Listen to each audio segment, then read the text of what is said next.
안녕하세요. 형준TV의 전형준입니다. 제게 상담받으신 많은 분들이 주변에서 어차피 재회해도 또 헤어지니까 재회하지 마라 라는 말을 많이 하신다고 해요. 또 본인이 매달려서 다시 사귀었는데 시간이 얼마 지나지 않아 또 헤어지고 완전히 끝난 분들도 많이 계세요. 그래서 오늘은 재회에 성공해도 또다시 헤어지는 이유, 이미 깨진 유리잔은 복구가 안 되는 이유를 말해보려고 합니다. 그리고 다시 헤어지지 않게 재회하는 꿀팁까지 말씀드릴 테니 끝까지 봐주시길 바랍니다. 오늘 내용을 들으시면 잘못된 재회 방법을 시도해서 관계를 완전히 망치는 일은 방지하실 수 있을 거예요. 자, 그럼 재회에 성공해도 또다시 헤어지는 이유가 뭘까요? 바로 본인의 잃어버린 가치를 회복하지 않고 재회를 하기 때문이에요. 대표적으로 매달려서 재회를 하는 경우가 이에 해당하는데, 이렇게 재회를 시도하면 재회에 성공할 확률도 낮지만 재회에 성공하더라도 오래가지 못하고 다시 차이게 됩니다. 그러니 오늘은 예시 3가지와 함께 예시별 잃어버린 가치를 회복하지 않아서 관계를 망치는 경우와 가치를 끌어올려서 관계를 회복하는 방법들을 설명드리겠습니다.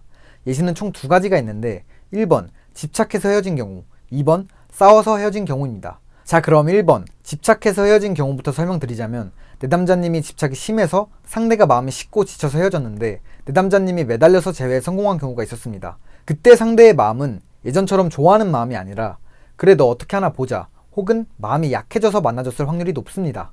그러니 재회를 했다고 하더라도 당연히 상대에게 연인 같은 느낌을 못 받았을 것이고, 내담자님은 더 불안함을 느끼게 돼서 관계를 망치게 됐죠. 그럼 본인이 집착이 심해서 헤어진 상대에게는 어떻게 접근해야 재회 후에도 잘 지낼 수 있을까요? 바로 나는 더 이상 집착이 심하지 않은 사람이다 라는 것만 보여주면 됩니다. 상대에게 연연해하지 않고 다른 인간관계도 잘하고 일도 열심히 한다 라는 것을 보여주면서 상대에게 접근하면 매달려서 잡는 것보다는 훨씬 결과가 좋을 거예요. 이걸 전달하는 것은 SNS를 통해 할 수도 있고 문자로도 보여줄 수 있습니다. 이걸 자세히 설명하면 영상이 너무 길어지니 상황과 상대의 성향에 따라 더 정확한 가치 올리기 문자를 보내고 싶으신 분들과 무료 진단에 대해서 알고 싶으신 분들은 고정 댓글 링크 혹은 카드를 클릭하시면 됩니다. 자, 그럼 2번 싸워서 헤어진 경우도 말해보겠습니다. 제게 상담받으신 분들 중에는 싸우다가 헤어지신 분들도 많이 계신데, 만약 상대와 자주 싸워서 상대의 마음이 지쳐서 헤어지셨다면 더 이상은 같은 문제로 싸우지 않게 그 문제를 해결하셔야 해요. 사실 싸우다가 헤어지신 분들은 서로에게 이성적 매력을 크게 느끼고 있고 감정도 많이 남아있는 경우가 많기 때문에 첫 재회 자체는 쉽게 되는 경우가 많아요. 하지만 서로에게 신뢰라는 가치를 많이 잃었기 때문에 재회와 이별을 반복하다 한쪽에서 마음이 완전히 지쳐서 관계가 완전히 끝나버리는 경우가 많습니다.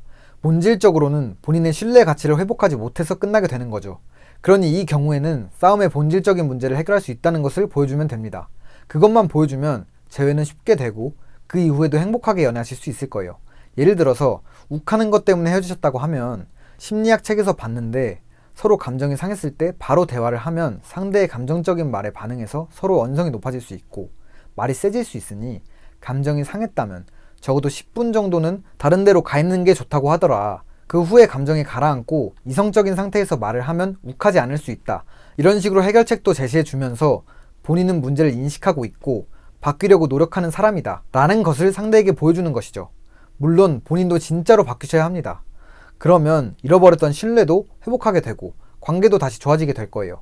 마지막으로 잃어버린 가치를 회복하지 못하는 경우가 있는데, 가치 회복을 해야 하는 것은 알지만 내담자분이 본인의 감정을 못 이겨서 매달려버리는 경우에는 재회도 잘 안 되고, 재회를 해도 의뢰 연애를 하다가 다시 차이는 경우가 많아요. 물론 지금 붙잡지 않으면 영영 떠날까봐 걱정하시는 마음과 지친 문자가 너무 세서 상대가 정 떨어질까봐 걱정하시는 마음도 너무 이해가 되지만, 재회를 원하시고 계속 행복한 연애를 이어가고 싶으시다면 독한 마음을 먹고 본인의 감정을 이기고 이성적으로 행동하셔야 해요. 제게 상담받으신 분들도 이렇게 독한 마음을 먹고 솔루션대로 잘 따라와 주신 분들은 결과가 좋았어요. 그러니 여러분들도 오늘 영상을 토대로 가치를 회복한 후에 재회를 시도하시길 바라고, 적어도 무조건적으로 매달려서 재회를 시도하는 실수는 안 했으면 해서 오늘 영상 만들었습니다. 자, 그럼 오늘 영상에 나온 상황과 상대의 성향에 맞게 내 가치를 올리는 방법과 무료 진단에 대해 더 자세히 알고 싶으신 분들은 고정 댓글 링크 클릭하시면 됩니다. 이 영상이 재회에 진짜 도움이 많이 될 거예요. 그럼 앞으로도 연애와 재회에 관한 진한 정보를 전달 드릴 테니 듣고 싶으신 분들은 채널 구독해 주시면 감사하겠습니다. 그럼 좋은 하루 되세요.